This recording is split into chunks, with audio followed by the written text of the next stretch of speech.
everyone, this is PK Entertainment and we are back again, and here now we have another movie review covering some of my most favourite films ever, and this week we will focus on the magnificent gangster drama Donnie Brasco.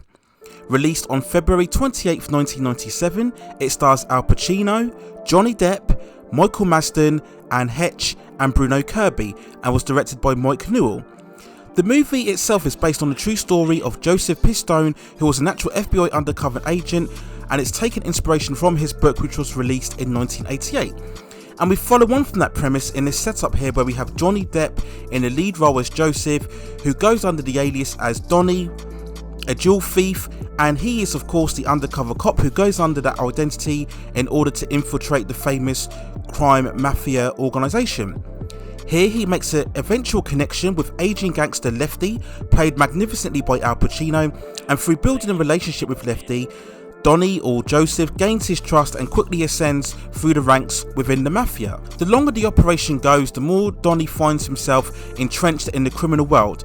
We see the effects that his role has on his relationship with his wife and his family, and Donnie eventually has to make some tough decisions under constant watch from both the mafia and the FBI, and he eventually finds his own life in danger.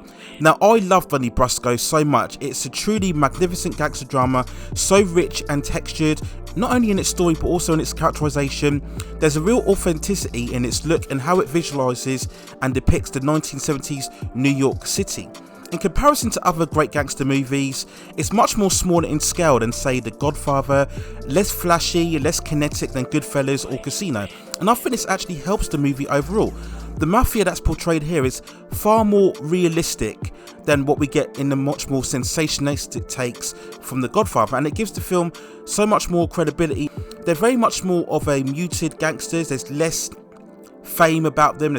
We still get a very energetic and lively tone within the movie itself, vibrant soundtrack when we follow the various gangsters through the crime family, but it doesn't feel as hyperbole as previous movies does. And yes, there are levels of violence, but it's not over the top or gratuitous, but enough there to suspend a lot more tension throughout the movie.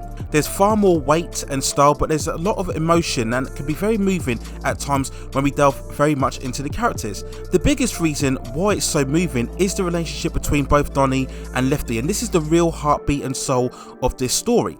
There is so much of a father-son dynamic, I feel, when we look at the aging Lefty, and he's always reflecting on what his life could have been, and then he looks very much at Donnie, who, despite achieving a far more bigger ascension within the ranks than what Lefty did, he doesn't seem to care so much about his growing status. He's more devoted and loyal to Lefty, and this is what makes their relationship so much believable. This relationship is boldened by two incredible lead performances from both Al Pacino and Johnny Depp, two very revered and accomplished actors. In Al Pacino, what more can we say really? I've stated so much in other film reviews how he is, for me, the greatest leading actor within movies that I've seen.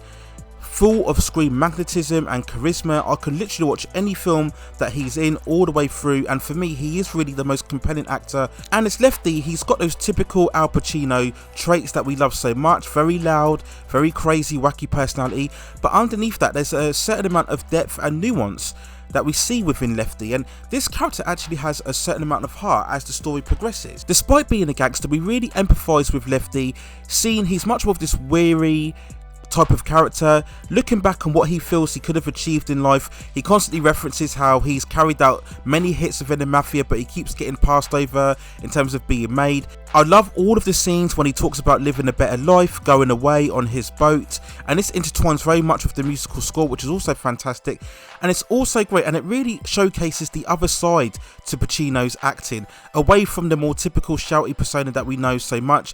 Lefty is very much of a heartfelt and very vulnerable character. We see many scenes when he's broken down, yet he always has this ongoing constant support and loyalty to Donnie as well, as if he was the son that he actually wanted to have in the first place, as we see later on in the story that his actual son is a struggling drug addict. And it's yet another brilliant performance in yet the epic career of Al Pacino.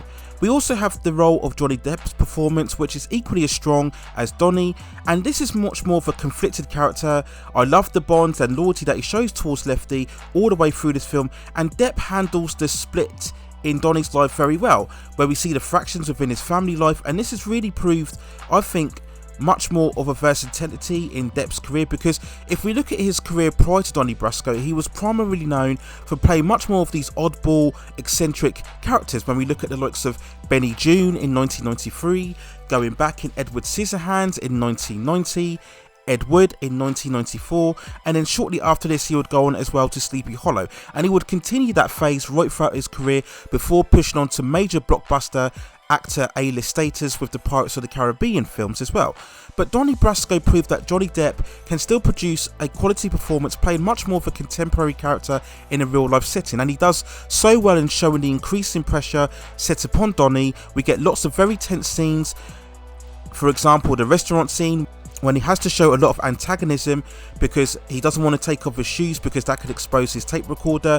We have another great tense scene when he's waiting in the car as we see Sonny Black take on Sonny Red's gang 3/4 of the way through the movie.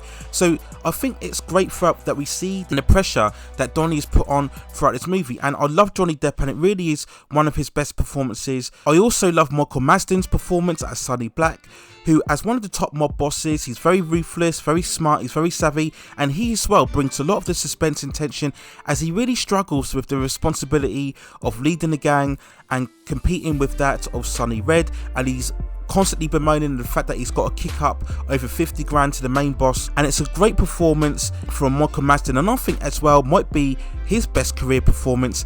And Heche also performs very well as Donnie's wife, constantly lamenting him as his role results in him spending less time with the family. I love all the scenes, especially when they go and see the therapist. These are very funny scenes, and again this just adds weight to depth to the character of Donnie and gives us a better understanding of exactly the very tight scenario that he finds himself in. And I think Anne Heche does a really good performance in this film as well. I also love the musical score, which does so well to bring the moments of pathos and emotion to the movie.